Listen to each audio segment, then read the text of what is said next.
Hey, Pastor Josh here. We're reading Acts chapter 3, verses 1 through 5. We have just seen, and there has been a note in the previous chapter, is that there were great signs and great wonders, great miracles that were being performed in the early church. And so we're going to see an example of one of those miracles today in the next few days as we do our reading. And so let's jump in and see the wondrous miracles that were being performed by the apostles during the early church days to affirm that Jesus is truly King and truly Lord of all. So now Peter and John were going up to the temple at the hour of prayer, the ninth hour. Now, you always go up to the temple. It's a spiritual ascension. You go up, but it's also a physical ascension too.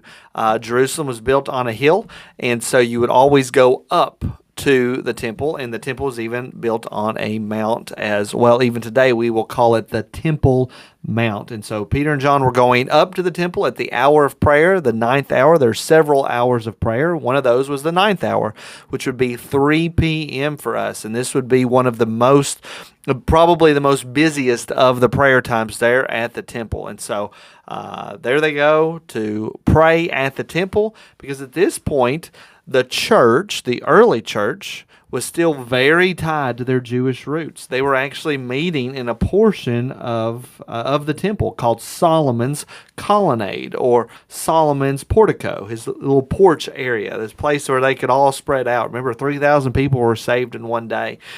So worship was happening in the temple, and in fact, they were even going to the temple to pray.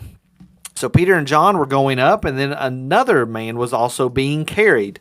Peter and John are able to walk on themselves, but this man was not able to walk, and a man lame from birth. In fact, he had never, ever been able to walk.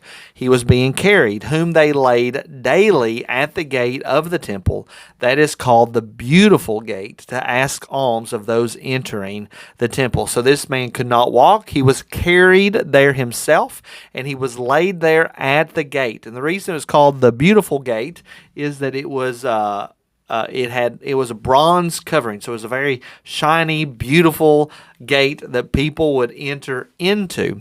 Now, the lame man would not be able to go inside the temple because he was lame, so he would stay outside the temple, and he was there requesting money, and a very smart place to be, because these are folks essentially going to church, and it would be right and good for them to give this man something to take care of himself. So he's there at this beautiful gate. He was carried up. Peter and John are walking up on their own. And then he sees Peter and John. Seeing Peter and John. Now notice that it's all active. This man was going up.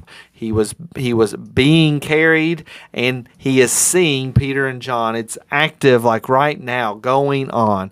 He was going up to the temple. He was being carried, and he is seeing Peter and John. So as he is seeing Peter and John about to go into the temple through this beautiful, wonderful gate, he asked to receive alms. So he said, "Can I have some money?"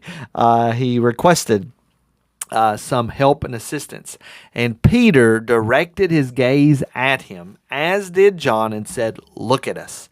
And he fixed his attention on them, expecting to receive something from them. He was expecting to receive silver and gold or some sort of monetary physical thing, but he was going to get far more than that. But right here, I've marked this as an example for us to follow. Peter directed his gaze at him, and notice he even says, "Look at us." He looked a man in the eyes. He recognized that this person was a person. He was made in the image of God.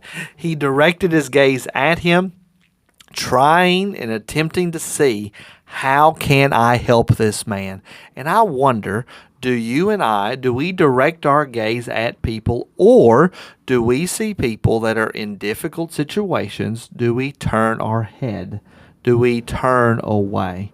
And sometimes I encounter this quite a bit too.